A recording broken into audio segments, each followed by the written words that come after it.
Hello, welcome to Revenant Reads. I'm Vin, and this is another edition of Fresh Red Kills.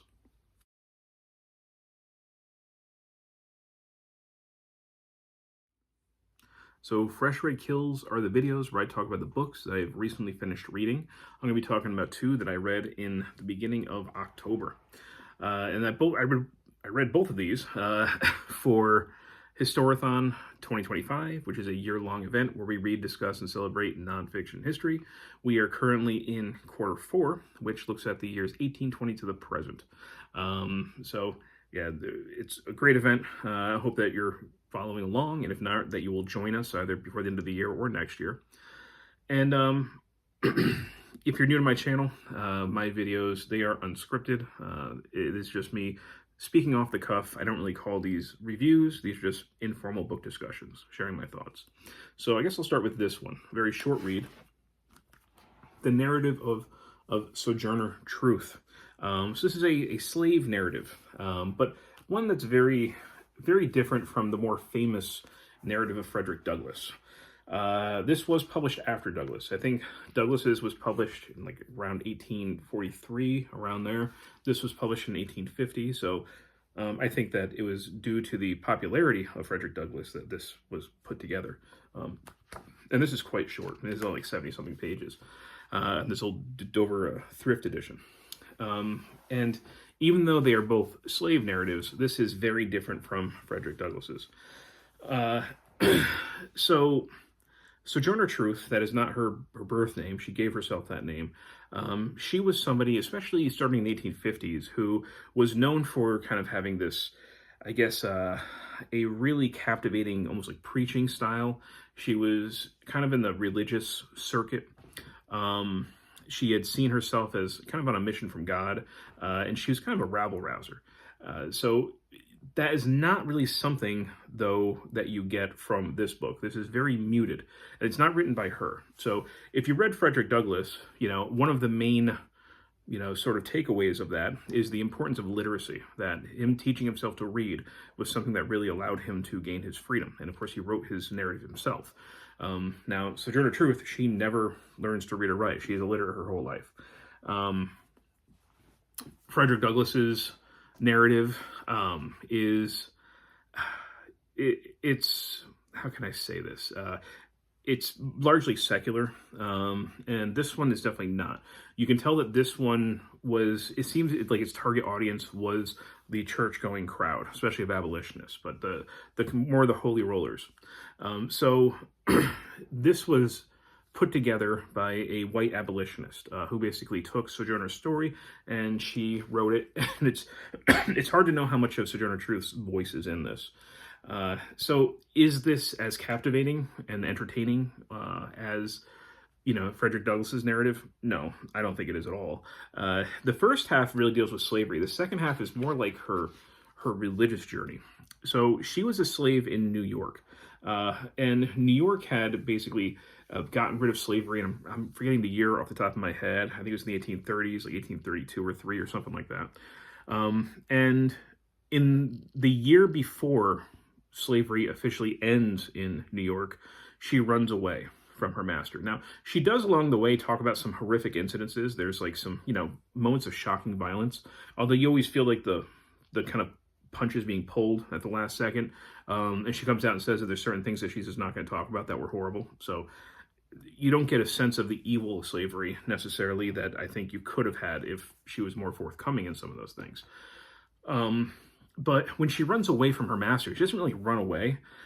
She goes to another house that she's not trying to hide from her master. He very quickly finds her. And she basically says, no, I'm not coming back. And the people that she's staying with, they basically just like pay money to the master and he goes away. And then she like hangs out with them for a year. So this isn't like, it's not like the dogs are chasing her sort of thing. This isn't like Harriet Tubman. She just kind of walks across town and says, no, I don't want to be there anymore. What is amazing, and it's not emphasized enough in here, is that her son was sold out of state illegally down south.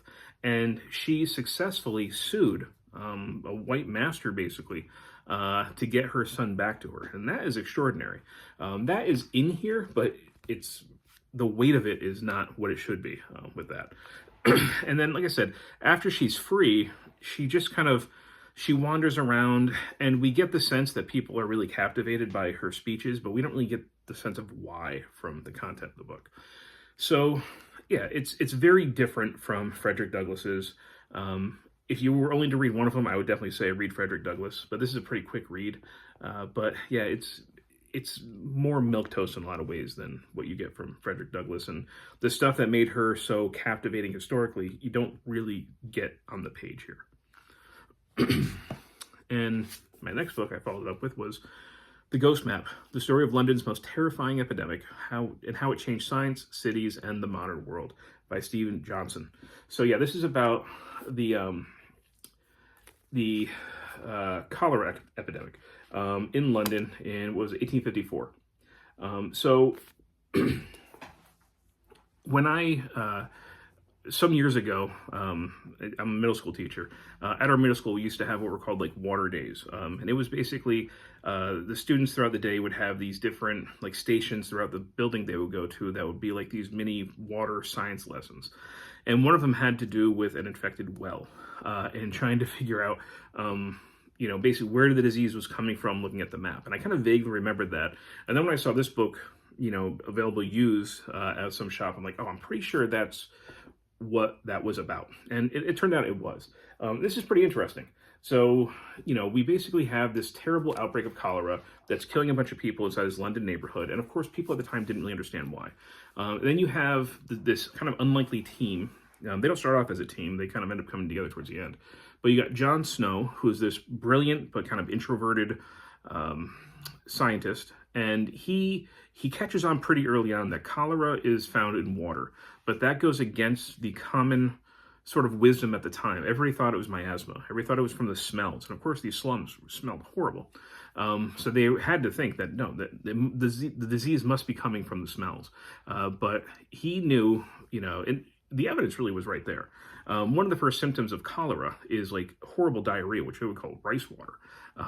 You would just, constantly be having diarrhea. And if you breathed in the disease, wouldn't you have a lung infection, not something through the stomach? So you must be ingesting it. And he figured out that it was the water supply. However, he didn't have access to microscopes. It's an invisible, otherwise, disease.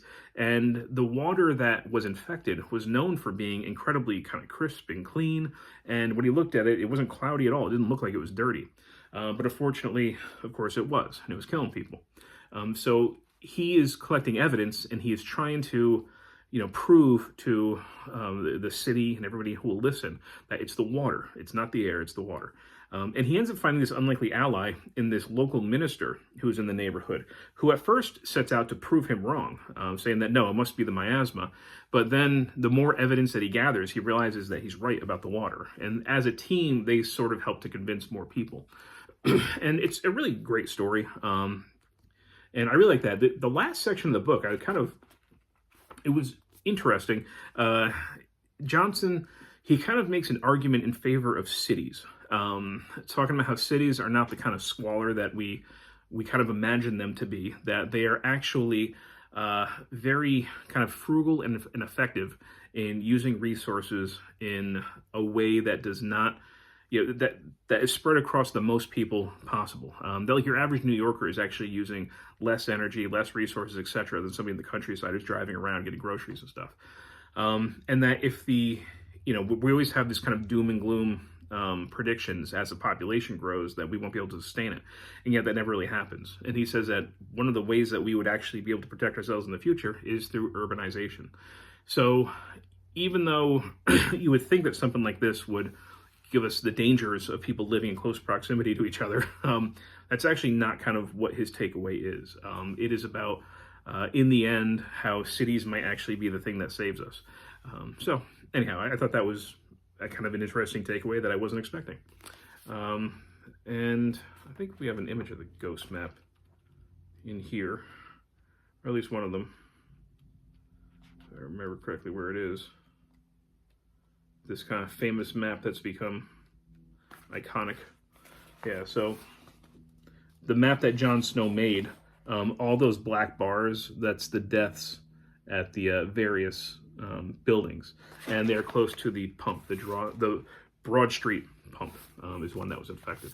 So yeah, this was pretty good read. This is a cool history. So yeah, these are the two that I read: The Narrative of Sojourner Truth and Ghost Map: The Story of London's Most Terrifying Epidemic, How It Changed Science, Cities, and the Modern World by Stephen Johnson. If you've read either of these, love to hear your thoughts. And as always, thank you, BookTube.